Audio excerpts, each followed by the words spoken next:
mean, I think what's really interesting is in the 6 months before the election, actually, the provincial government was trying to push for mandatory online learning for post-secondary. And we saw it as this real push to basically privatize education, right? To extend contracts to these like US, online education businesses to provide these online courses and online curriculum to the Ontario public school system as a way of like outsourcing education and cutting costs. And they were trying to force through at the time 2 mandatory, I don't know if folks remember, this was like now a year and a half ago, 2 years ago. They're trying to force through these 2 mandatory online courses that all high school students in Ontario would have had to have taken. And then the pandemic hit, and they were like, screaming at the top of their lungs about how great online education was. And then the pandemic hit, and I think people really quickly realized how not great online learning is. Not that it can't be good, but it's the issues with the inequities really came to light. The issues with child and youth mental health came to light. What happens when kids are in these online classrooms and they're struggling and there's no in-person teacher to see that? When, maybe mom and dad maybe the parents lost their work this year, right? And a kid is not getting enough to eat. When they're showing up to school without food in a lunch bag, a teacher or an education worker can see that and notice that.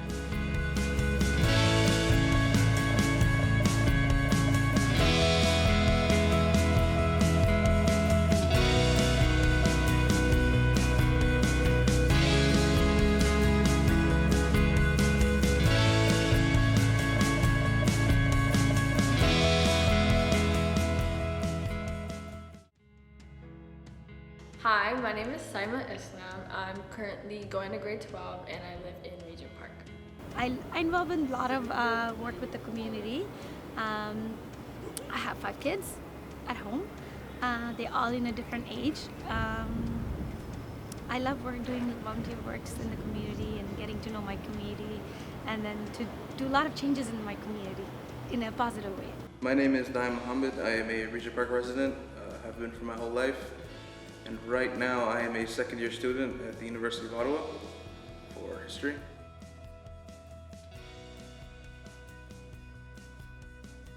I found that the transition to online school was really abrupt.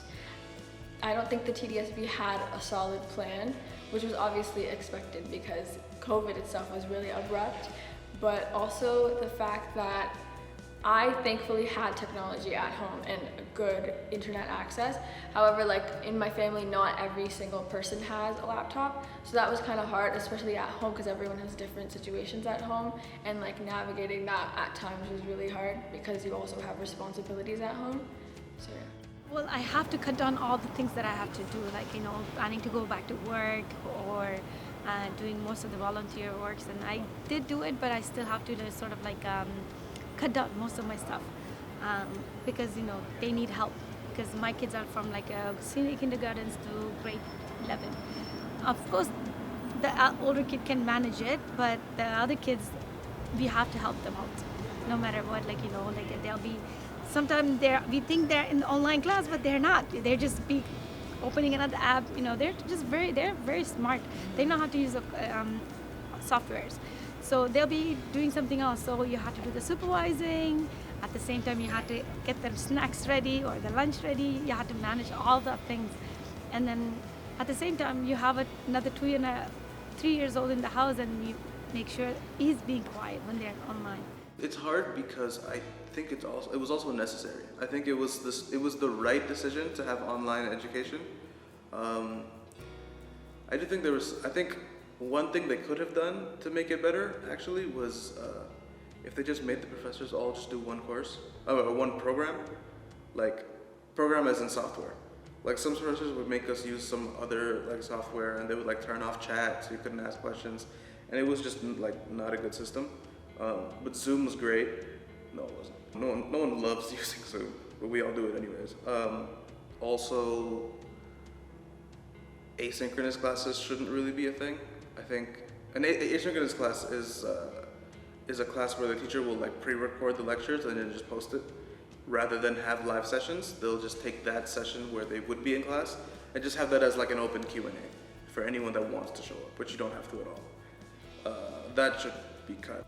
I think if I could describe it in one word, it would be chaotic. And, you know, right from the get-go, the minister was never listening to parents, listening to families, listening to children, listening to education workers. And that became really clear when they rolled out this transition to this online model, and the system wasn't ready. I mean, you know, I remember the early days. I had friends who were scrambling. I mean, it was, you know, 2 weeks past the date their kids were supposed to start and they still hadn't been assigned teachers.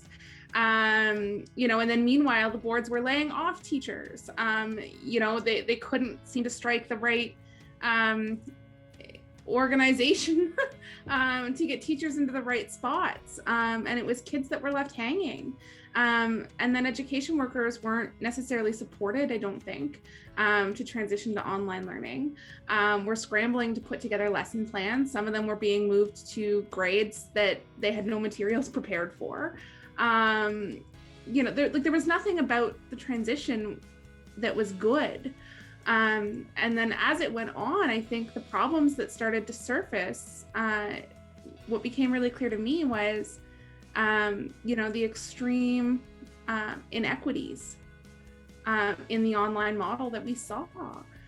You know, kids who didn't have, like in Regent Park, who didn't have access to their own computers or tablets, or were sharing devices with family members, or who may not have had internet in the home, or you know, were in a multi-generational home, you know, maybe a 1 or 2 bedroom apartment with, you know, brother, sister, mom, dad, and the grandparents, you know, and what quiet space were they ever supposed to find indoor to be able to succeed at online learning compared to their peers in the suburbs, you know, who had, you know, entire basements and playrooms and backyards and spaces to go and access to technology and reliable internet.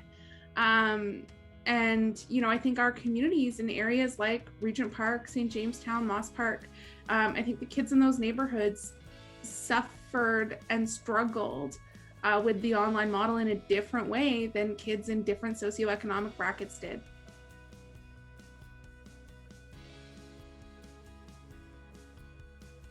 A day of online learning for me looked like waking up.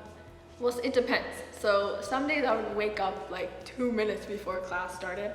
And obviously, like, you're not fully aware of everything that's going on when you wake up and then just join class right away, because it's hard to focus because you're still really tired. Other times, most of the time, I tried to wake up early, you know, eat a proper breakfast, then join class. But I would join class, sit in class for about an hour and a half, then get a 15-minute break, which only some teachers provided. Not all teachers did that because there was so much material to go through. And then there was an hour of lunch break after your entire 4-hour class. And then you'd have to go back to class again for like another 2 hours for your second course. But for me personally, and I think I can speak for others when I say this, it also looked like a lot of time on my phone and just multitasking, which was kind of hard to do since you're at home. And that multitasking could be like going to the bathroom or making food for myself, doing laundry here and there. So that's what it looked like. I found it a lot harder to concentrate when I was doing online school, just because there's so many things that go on at home and so many things that you have to do, because it's like, oh, I'm at home, so I guess I can just do this.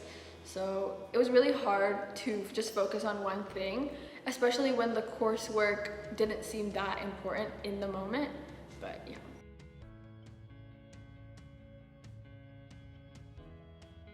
It just felt artificial. It didn't really feel like I was at an institution of education where I was trying to improve myself and learn how I can gain more knowledge to actually like make the world a better place. And yeah, because I wasn't really able to like be there and thrive in that environment, and I was just kind of stuck in my room in a cold Toronto winter when like most of my friends are a year younger than me, so they were finishing up their senior year of high school.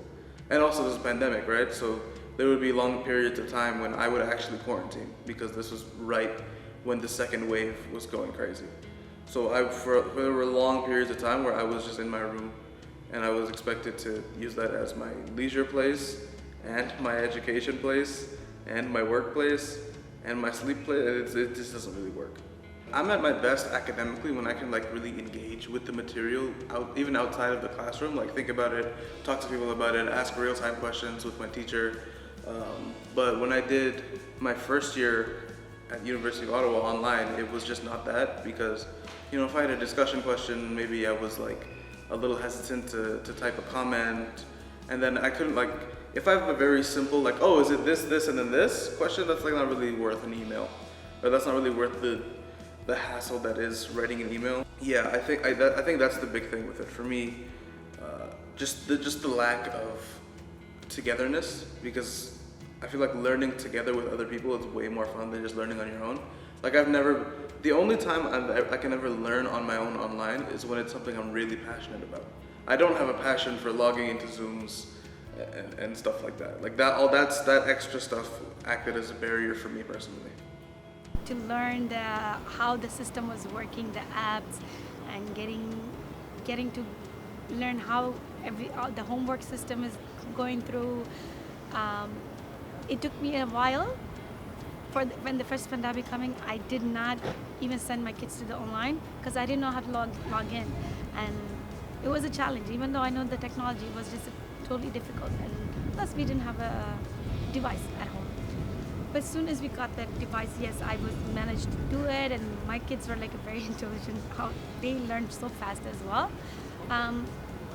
We managed to learn, but at the same time, it's just since all my work is being online, and then it's a challenge for them to be, all of them, with the speed of the internet. It was a really challenge. The technology was the biggest challenge for everybody. For me, it's a lot of challenging, when it comes to teaching and all the different levels is in my house. So it's not easy to help every single person of them, and then meanwhile you have a lot of things to do. So I am looking forward them to go back into school, so that way they get proper help. At the same time, when they come in the evening, I could do a little bit better help. So that's how they're easy to learn from them, as well as easy for me to teach them, instead of there with them a 24/7, teaching them, learning. It's not easy for as a parent. I found that there were multiple challenges with learning online. I felt that us as students didn't get to learn everything that was on the curriculum, and I also felt that students and teachers both were really unprepared for the school year because we kind of just jumped right into it. I also felt kind of behind, and I also feel unprepared just for university as a whole because I haven't had exams for the past 2 years because of COVID. So it's just an overall feeling of overwhelming and just unprepared. Pace wasn't the issue for me because I do have 5 bedrooms, so I managed. But I want to talk to other parents. I feel really bad other parents who didn't have that thing, who didn't have that facilities. What if they have 4 kids and they have 2 bedrooms? That hurt me.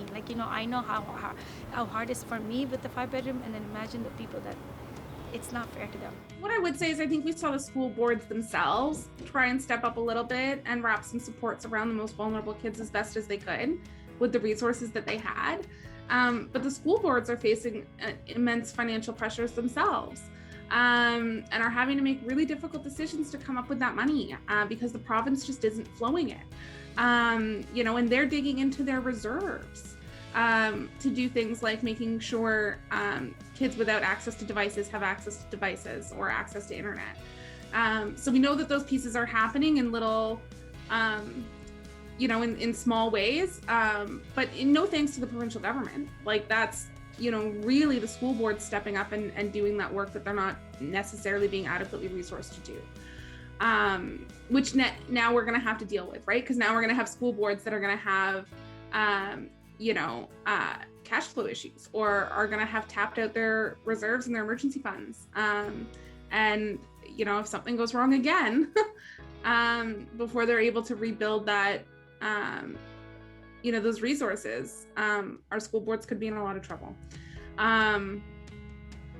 And it just comes down to the fact that Doug Ford doesn't want to spend the money to help our communities. And they're sitting on billions of unspent money that came from the federal government for COVID-19 relief, and they just won't flow the money. And that's money that could have gone into healthcare and education and vaccines, supporting small businesses, all of those things, billions of dollars.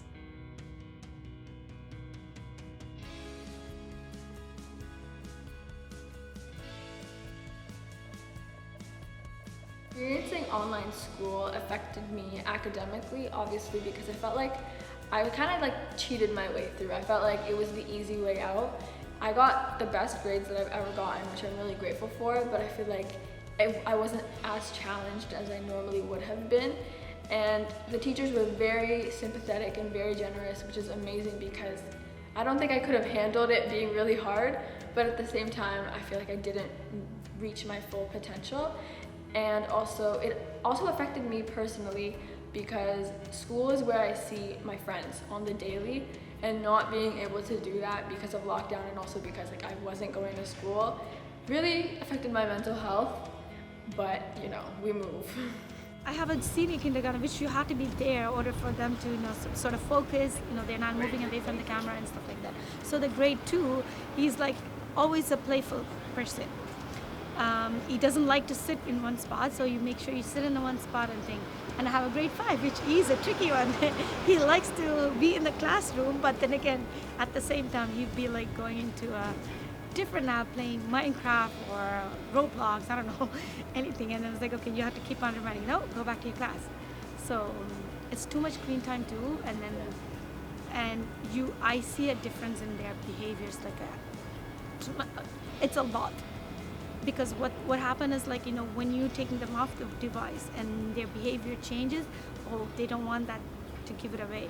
It's sort of like addiction, right? So, but that addiction did not happen when they were in person space. You just give them a certain time and taking it away from them, right? So it wasn't an addiction, but right now it seems like they're addicted to that environment. But they're back to normal at the moment. Because the summer came, I get to take them outside a little bit, play, so it changed that, but I'm not looking forward to the fall and winter because it's not easy as a parent. The point is, I did get to miss out on, like, because the reason I went from Toronto to University of Ottawa because I wanted something new, something different. I wanted like a sort of like a restart, and I got like not a restart, but also not a continuation, and it was just kind of this weird limbo. It's hard for me to explain what the education would be like because I don't really have a reference point for most university courses. Like, I don't know if I go in person, is it also just taking notes the whole time? Maybe, I don't know, probably. But it wasn't fun, and learning can be fun, so there's probably a problem there.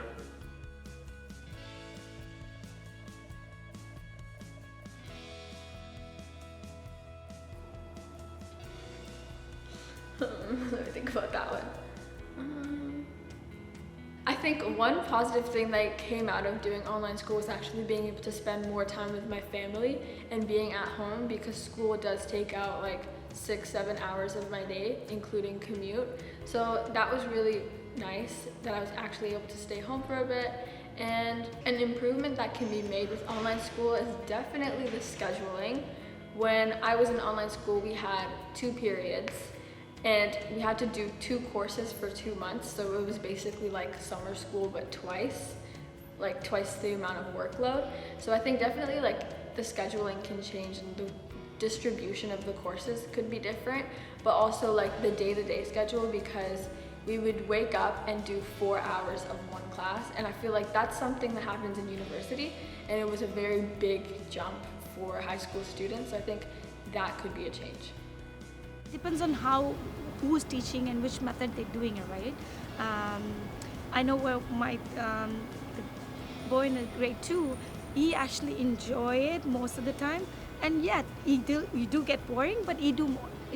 The way she teaches, and he just loves it.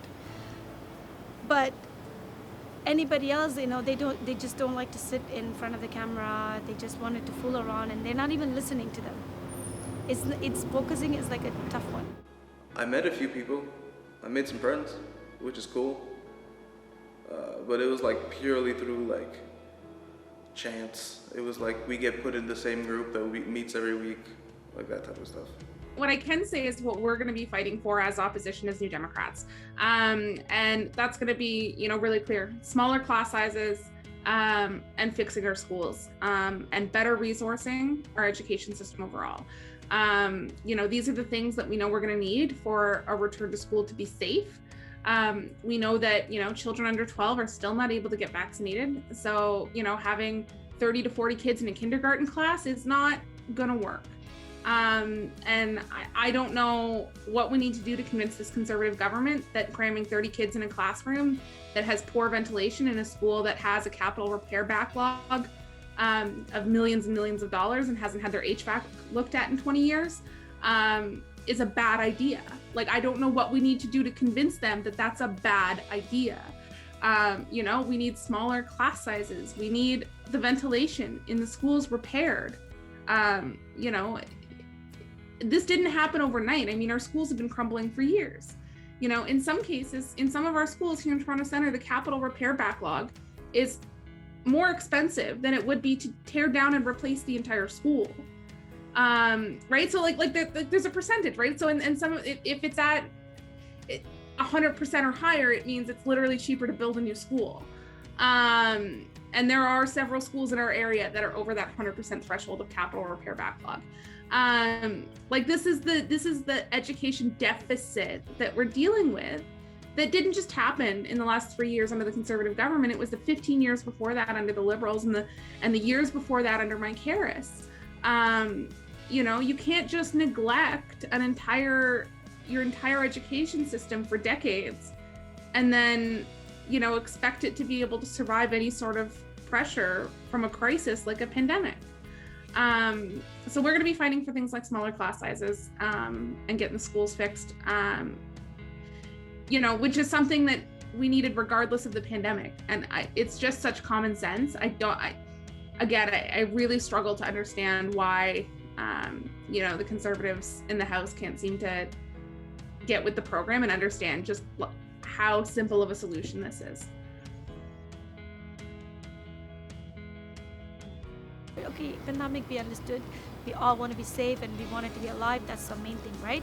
But even after the pandemic, why they wanted to continue with the online schooling, and it's not healthy for the kids, and it's not healthy for the mental health.